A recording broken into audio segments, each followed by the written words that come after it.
Hi, welcome to my shop. Okay, so it's time to take this radio out of the cabinet and take a look underneath the chassis, see what's going on, and try to figure out why it seems to be working kind of okay on FM, but I'm not getting anything on AM out of it. So that's a very, very optimistic position to be in, actually. The FM working, that's great. Now, these radios, European, what I call European style radios, radios built in Europe. I'm sure this was built in Europe. I found they're all designed pretty much the same way, that you can leave the speaker mounted inside the cabinet and you can get the chassis out by simply swinging it one way or the other based on the speaker wire. So you can get the whole cabinet, the whole chassis out rather, but not too far from the cabinet without disconnecting the speaker wire. Now it's not that big a deal to disconnect the speaker wire, put in an extension, and have the chassis right out. But I think that's what they did. They designed these purposefully so you can swing them all out and work on them. But also they have another feature too, which is a little bit unusual. They usually have a bottom plate. There's one right here that you can get at most of the components under here. Through this bottom plate, which means you don't have to take it out of the cabinet at all. Although I think in just about every case I end up removing, this is loose here. This is loose. Okay, it's loose for two reasons. Whoops. One is it's just come loose over the years. This one's loose too. Or it's a sign that somebody's been here doing this. Of course, I want to take off this plate. What am I doing? After just explaining the plate, I begin to take off the wrong screws here. So let's take some of my own advice, take this plate off, and see what we can get at. Now, what I'm suspecting is most of the tubes in here are working for both FM and AM. Not all of them, but most of them. So the fact that the FM side works tells me that many of the tubes and circuits are fine in this radio, and because the AM is not working, as far as I've detected so far, maybe even my test of the AM side wasn't proper. Maybe it is working, I didn't realize it, but what was I going to say? I forgot. Don't know what I was going to say. Can't be that important. So there we are, looking inside this guy. Now, one of the things I want to point out is the switch arrangement is under this board here. You can kind of see rows of terminals coming through.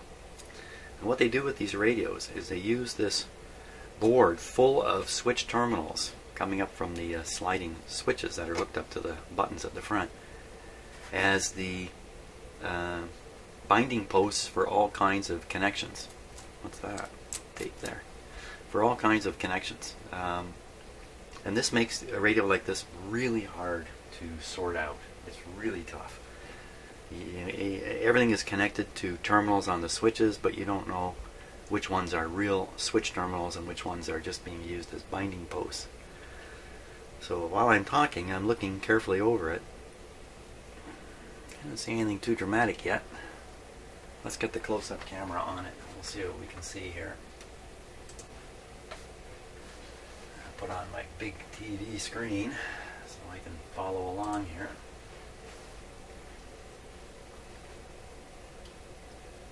Okay, so what's back in here? We'll just go through the whole thing here. And I'm just looking for anything that's burned. When the AM part is not working the way it is, I'm very suspicious there'll be an open resistor blocking the high voltage from getting to what would be the mixer tube. I'm pretty sure this has a AM mixer tube, which is, that's all it's doing. It's just working for the AM side of things. So I'm kind of focused on that in my head. That's probably where the problem is. And this has got a lot of disc capacitors in it, which are usually very reliable. That's a very good thing. Some of these radios, you open them up and they are full of molded capacitors, and I suspect all the molded capacitors are shot. Now there's an electrolytic one there. It looks like electrolytic to me. 70 volts. It's pretty close to the output tube. Output tube is right there.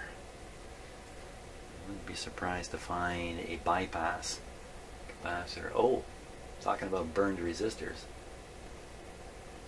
There's one right there. Now if you're lucky, an open resistor shows itself, or a damaged resistor shows itself like this. So you see, I haven't had to do any testing to find that, just observation. Probably could have spotted that with my eyes too, but you know what? It's down. It's a tiny. Yeah, when you look at this on the TV camera or the TV screen, you think these are pretty big components. These are tiny resistors. This is hidden up for me when I look at the radio. This is my eye angle here. It's actually way up in here, so hidden away. There's another electrolytic, and that's going right to a pin on the output tube. So that's probably bypass. And see that resistor right next to it? Red. What do you make that to be? Red, green, red? 2500 would that be? That guy is probably the cathode resistor on the output tube. This guy, I'm going to take a guess, is got something to do with the screen element in the tube. Probably screen voltage supplied through this resistor, and then there's quite a current flow off the screen, which to me often seems very counterproductive because it's kind of robbing the current from the current that would flow in the plate and then out the speaker and all that kind of stuff. But that's how they work. The screens are kept quite positive. There's another fairly large wattage resistor.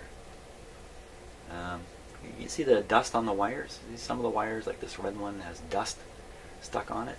That is indicating, to me anyway, that this has got to be a high voltage wire, and the high voltage is drawing the dust to it. Not so much on this black tape here, that's just stickiness on the tape, collecting the dust. And I'm just trying to get an eyeball on every last component here. Doesn't help that I'm talking while I do this. Now what's that thing down there? What's that yellow? What's that yellow guy there? What, up near the top of the screen there? That looks like a very special kind of capacitor.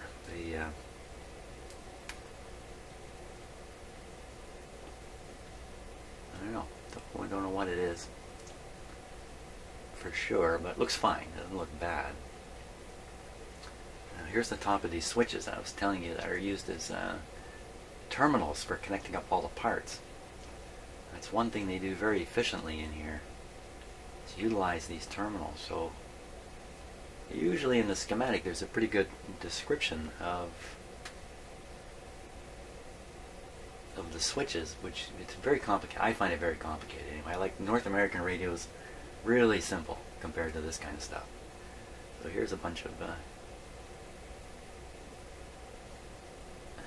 this kind of capacitor, 200 picofarad, I don't know if those are particularly reliable or not.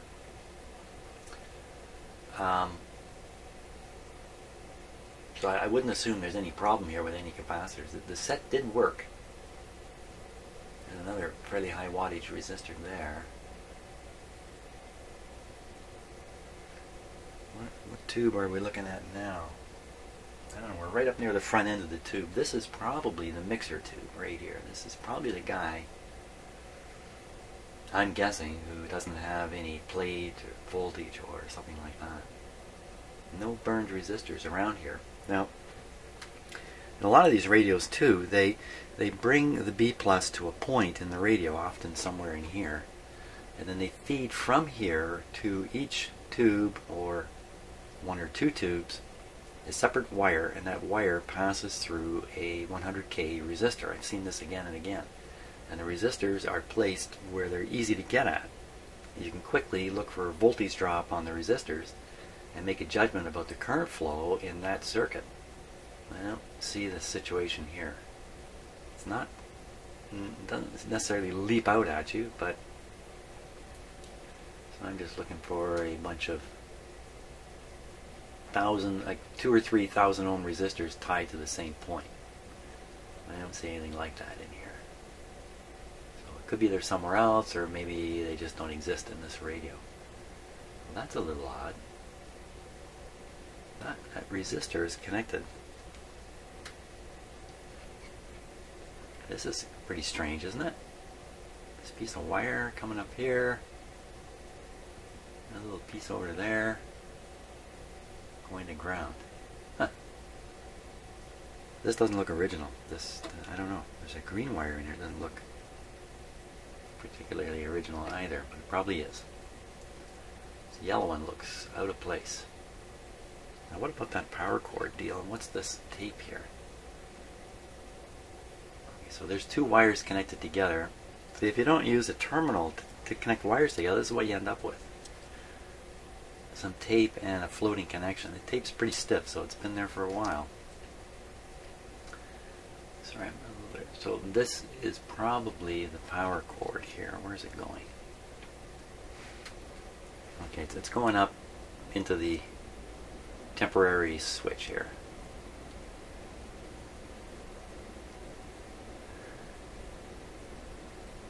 See, it's warm enough today. My air conditioner's just come on in my house. I think it's going up to 80 today. 80, or Canadian talk, that would be 27, I think, 27, something like that. So that's all these are. So these are the wires that go to the switch that was added in to compensate for the on-off switch not working in the radio itself. Oh, that just popped off. It's not doing anything anyway. I'll pull this one off. At least make sure these connections are soldered under here. Wow, not much to it. Not much to that. What about the other one? Where the other one was just covering the terminal, was it? Where? Where did I pull that other piece of tape from? Up here.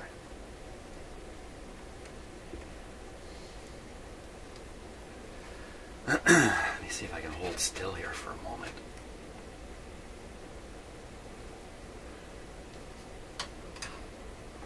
Give that a poke. Now, and again, there's nothing wrong with this. The radio operated, but I just want to. So there's the part that was taped. This guy here. Ooh. I'm trying to do this by watching it in my TV set. It's definitely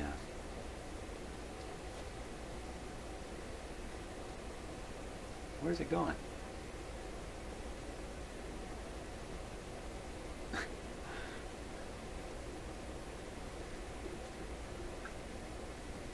What's oh, so I think what he's done is he's pulled one conductor out of the insulation on this 2-conductor wire, leaving only one conductor continuing down here, although it looks like both are there. But in fact, only one is there. Let's see if that's really true.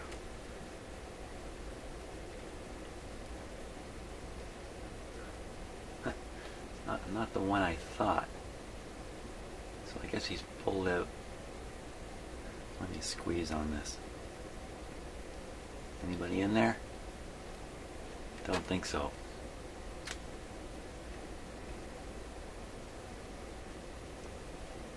Wait a minute. Oh, so what have I done there?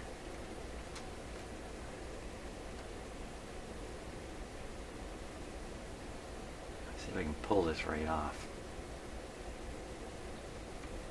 And I have no reason to really doubt what's gone on here, but goodness knows I've been surprised in the past. I'm going to rip something apart if I pull on that any harder. So I think we can assume, but you can see clearly it's just one wire coming out the end here. The other one's been peeled back, soldered on, and then taped. So all this is just to replace the internal on-off switch. terminal post down there appears to have had something soldered to it. Not this one. This one here. Nothing soldered to it now. That's probably just part of the switch disabling that's gone on. So the good thing about the switch that was installed is that it was done in a way that's switching both legs of the power. So it's completely off when it's off. Ooh, there's some more parts to look at. Back in here.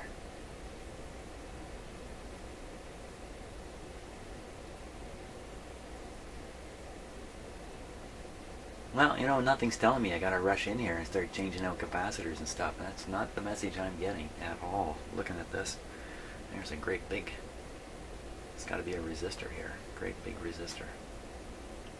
All looks to be in good shape except for that little burned one. Can't say I'm finding anything else here that's evening.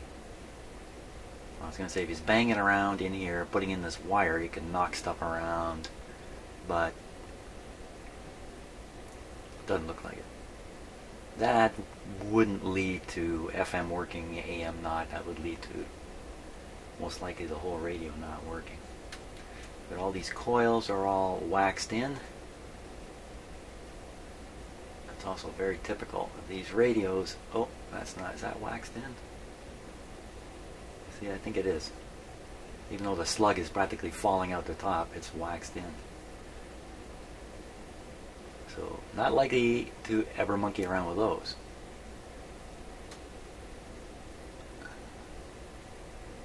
Well, let's go after that resistor. Where'd it go now? Where is it?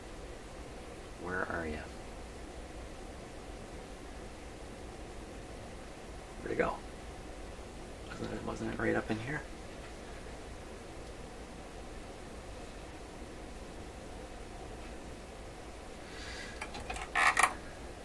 There it is.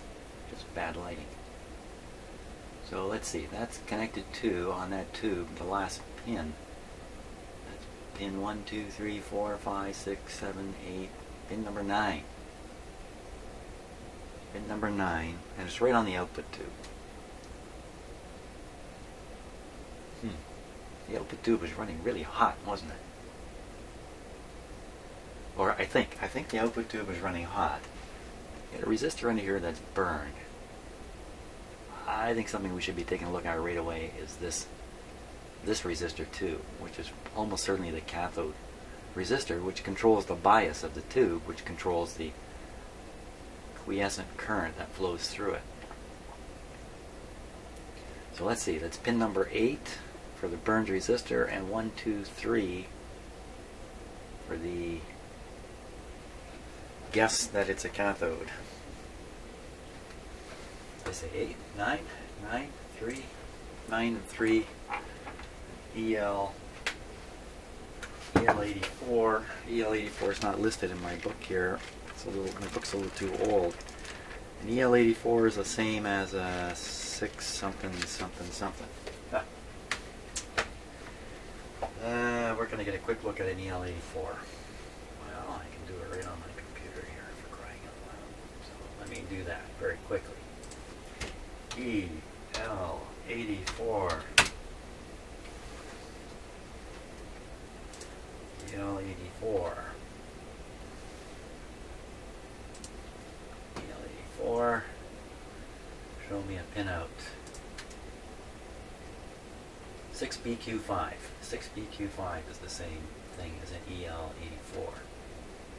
And of course I picked on something that doesn't show the circuit arrangement. There's something that does, but for crying out loud, it's in Russian. I don't like to look at that. Okay, I'm going to stop the video here while I sort this out. Okay, well it turns out pin 9 is the screen where the burned resistor is, and the large wattage resistor is on pin 3, which is the cathode, so I got it right. Let's poke around with that resistor now. See what it is. Even though it's burned up like that, it could be perfectly fine inside. Oops, oops.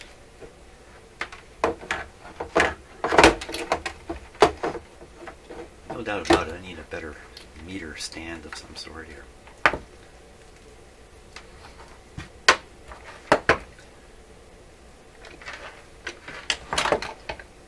There we go. Use the camera angle to advantage here. Okay, 200K. I think it's usually around 50K, these resistors.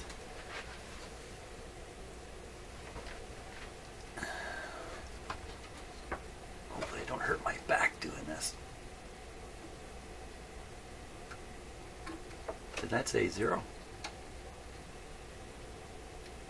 Oh my gosh. Really? Okay, I'm on the 2K scale.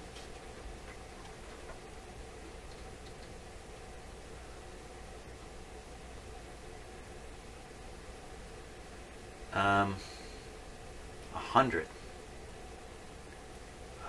ohms. 100 ohms. Boy, it's not been my experience that resistors go low. I guess anything could happen to them. 100 ohms. I mean, that's not worth much of anything. Maybe when that story I was telling about the 1,000 ohm resistors, in this radio, maybe it's done with 100 ohm resistors.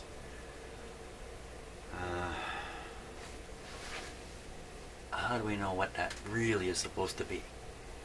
Holy smokes.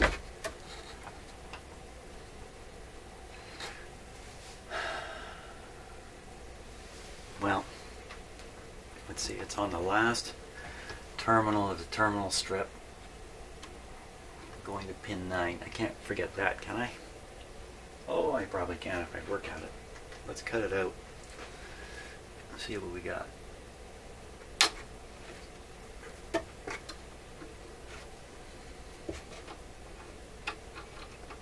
Let's cut it out.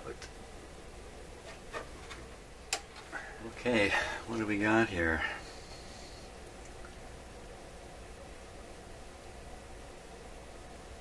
So I can certainly see a red. Red.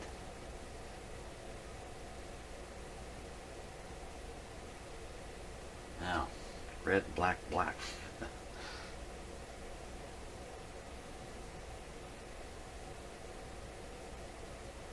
Wow, how are you ever gonna... Yeah, it really looks like red, black, black. That's a pretty weird size resistor to have in a screen circuit. Red, black, black, that would be 200, I guess. 200?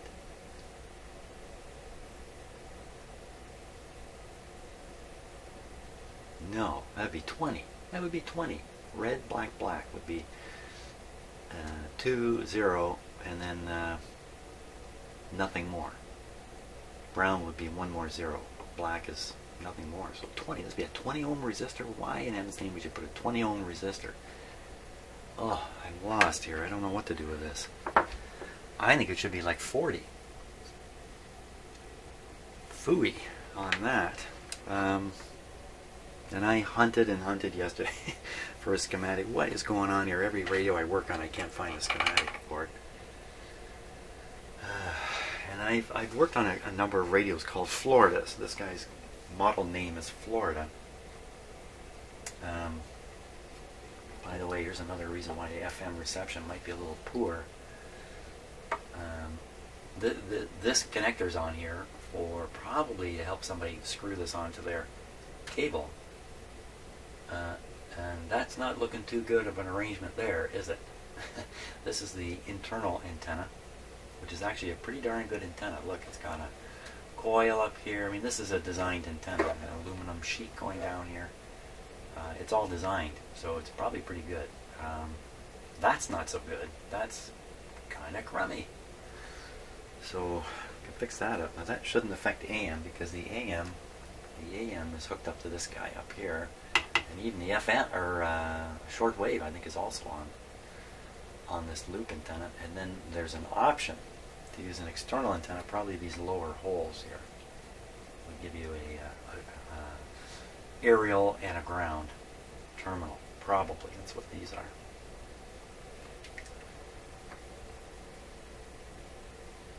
Well, I know I don't want to guess at this resistor, and I certainly don't want to guess 200 is the right thing. I just take a look at that camera shot there.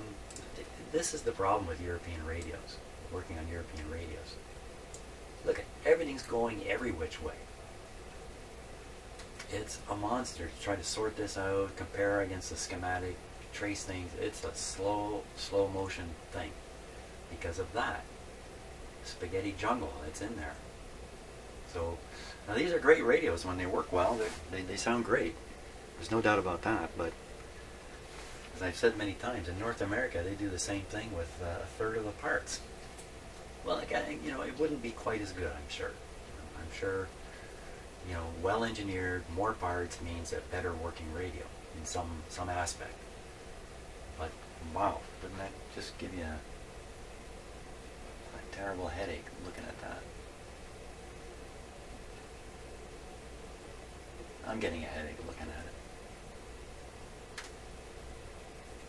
Wow. Now there's some, no, that's a purple. I was going to say there's some, so look at that, brown, black, brown. So that's 1, 10, that's 100, there's 100. So there is 100 in here.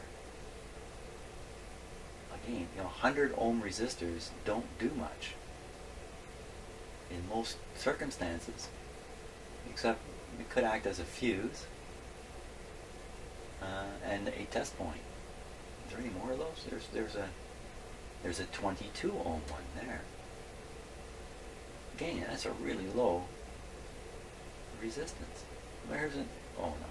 Oh, back up in there. Oh, that's the bypass, right? Which I figured is looks like 1.5. Looks like 150, which makes perfect sense. We'll test that next. See, there's another one down there that looks brown, black, well, yellow. So that's 100K. That's a little more. Was it the third band on the guy in question just is not readable? Could that have ever been a yellow or something? No, I don't think so. It really does look like red, black, black. Oh, come on. Okay, let's check the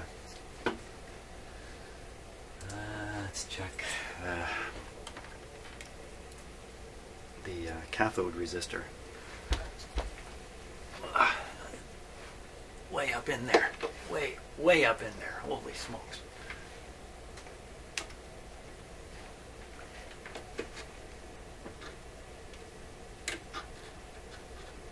Oh, got something there.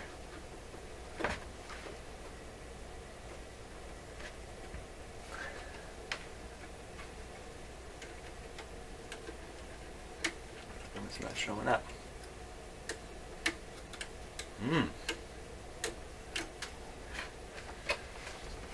Maybe I've got it. Maybe I'm not. It's really hard to see up in there.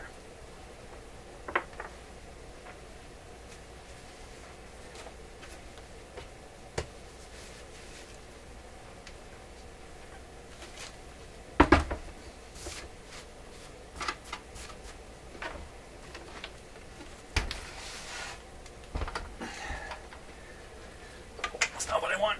This is what I want. There we go. Okay, now it's a little high because I built my bench quite high. There's another view of them there. That little pesky guy. Trying to hide. He's trying to hide behind that capacitor. Can you see that? Look at him. It's like my cat. They think they're hidden. I think they're hiding under my bed or something, and meanwhile their tail and rear end is hanging out. Oh, I'm not going to see that there. Okay, so as long as we're on the close-up, you won't see the camera. Oh, look at that focus.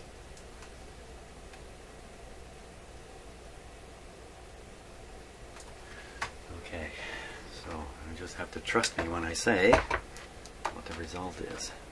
So everything's going to ground here, the most popular ground point in the whole radio. What's making that sound?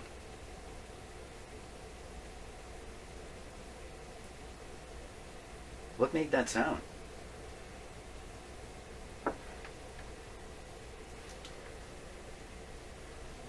What is going on? Some weird sound coming out of this radio. Oh. Could it be the bag falling? That's what I was hearing. Okay. Yes, doesn't take much to freak me out when I'm doing this kind of stuff. There's the power plug, by the way. Look at that resistor. It's a huge it's a resistor right to the chassis, right off the power plug. Really? Yeah. It's pretty high too. For 70, I don't know what. It's a real high resistor, like very high, hundreds of thousands. But this is the one we're interested in here. Okay, no funny sounds. I'm not spooked. Not spooked anymore. Back to it.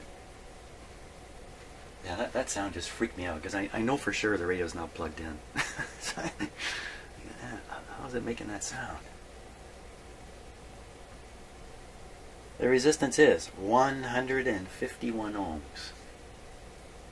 Okay, so we know the bias resistor is fine.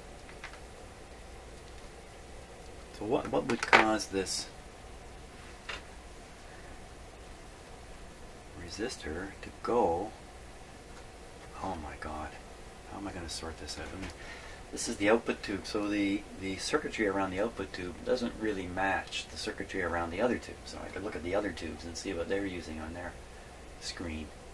But okay, another way is to look it up and see what a typical screen resistor should be.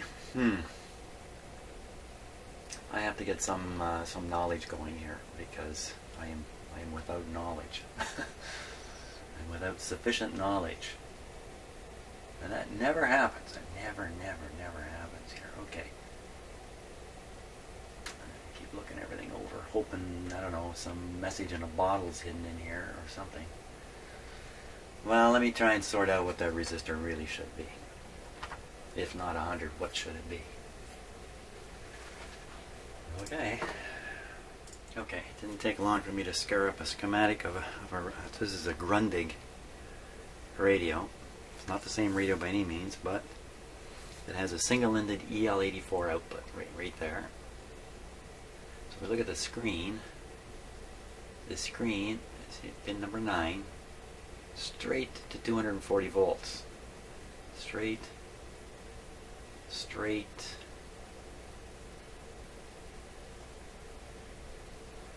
So 240 volts, there's the first resistor. It's right inside the power supply. So in this radio, the screen is connected straight to the power supply, no resistor. That's not helping. Although that might say to you, okay, if that's the way these are supposed to be done, sticking 100 ohms in there can't do much of anything. Why would you bother? Again, maybe it's this fusing thing that they like to do in these radios, or they stick resistors in that'll burn up when trouble starts. I mean, it is better to burn up a resistor than burn up the tube. So, you know, typically if a tube fails, you're going to buy another tube, stick it in there. If there's a problem in the output with too much current, your radio is likely to work. But some fairly short period of time later, you're going to have trouble with this tube again. So if that's the situation, rather than burn through tubes finding out, it would be better if the radio stopped working completely. You stuck another tube in here and it still didn't work. Then you'd say, oh, I have to get this looked at. And it would end up here on my bench with me looking at it, scratching my head. That's the only way I can reason why they put little resistors in here. Let's see, now this one, I don't know if this one has the 1000 ohm thing. I don't think I really want to spend too much time hunting them down. Oh, who's here?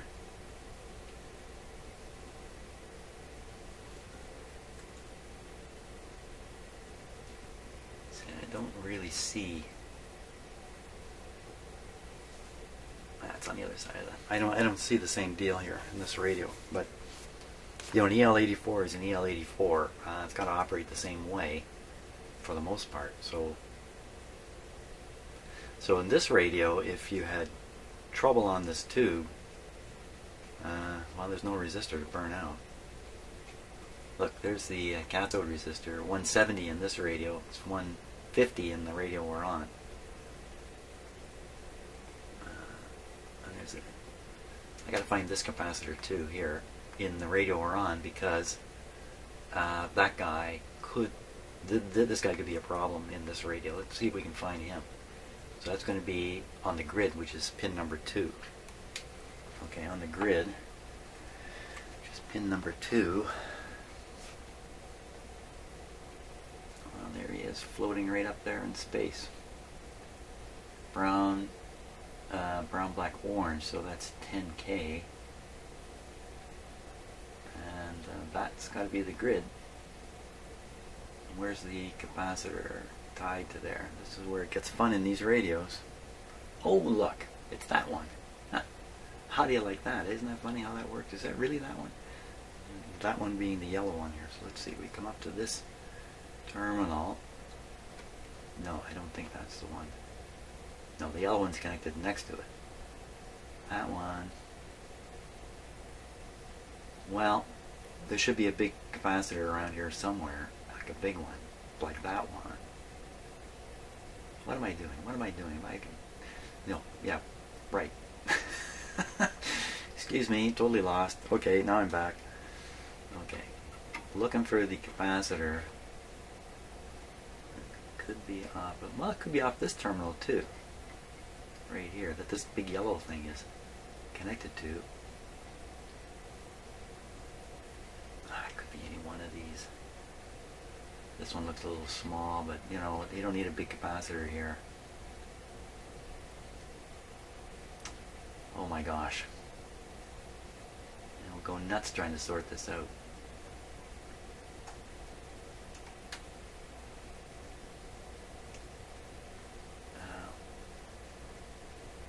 So I can see a wire connecting. Give me a better pointer here.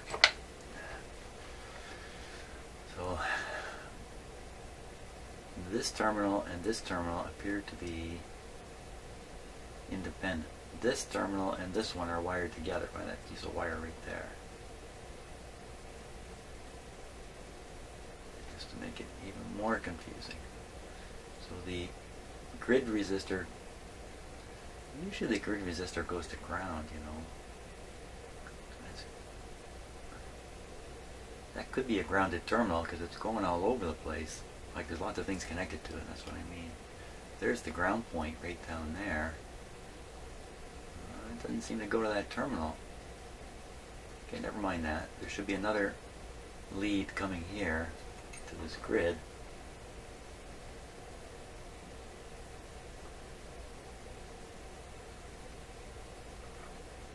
Well, I don't see another wire. Okay, what's going on down on this radio again here? How do they do it here? Okay, so there's a resistor and there's another one. Okay, at the junction point is the capacitor. Oh, that's kind of similar to what's going on in this radio. Let's see again. So the resistor comes off the grid there. Where did I put my handy dandy pointer? It's off the grid. Over here. It connects to another resistor going on its way, and at the connection point, if it's the same as that other radio, there's a capacitor. Here's one right here. You see it's tied to that terminal, which is tied back to this terminal. So this could be the not bypass, the blocking capacitor. But it's a highly reliable type.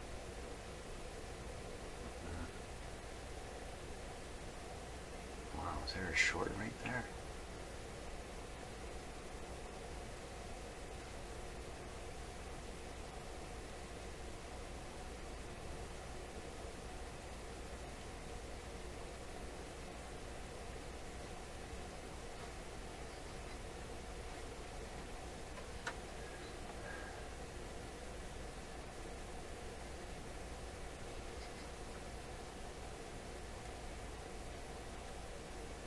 Looked like that could have been shorted.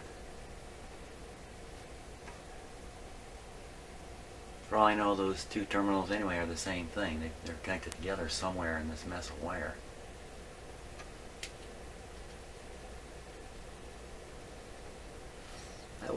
That was a short. That'd have been a short right there. Where is it here in the set? Huh. Right here. That had actually been shorted. That would have brought a ground into contact with the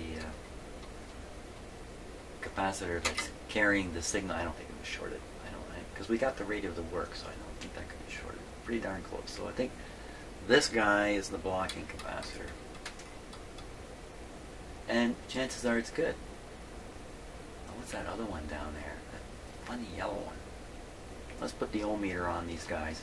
Not a very accurate test, but something is causing this tube to get hot. And something caused that resistor to burn.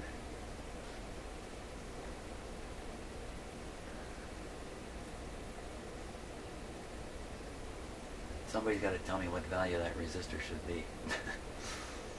Okay, everyone's typing away on their keyboards now, telling me in the comments. The problem is, I'm probably long since done this. I gotta get another radio. I gotta get another schematic, or look. I'm gonna do more research on this EL84 screen circuit and what's likely on it.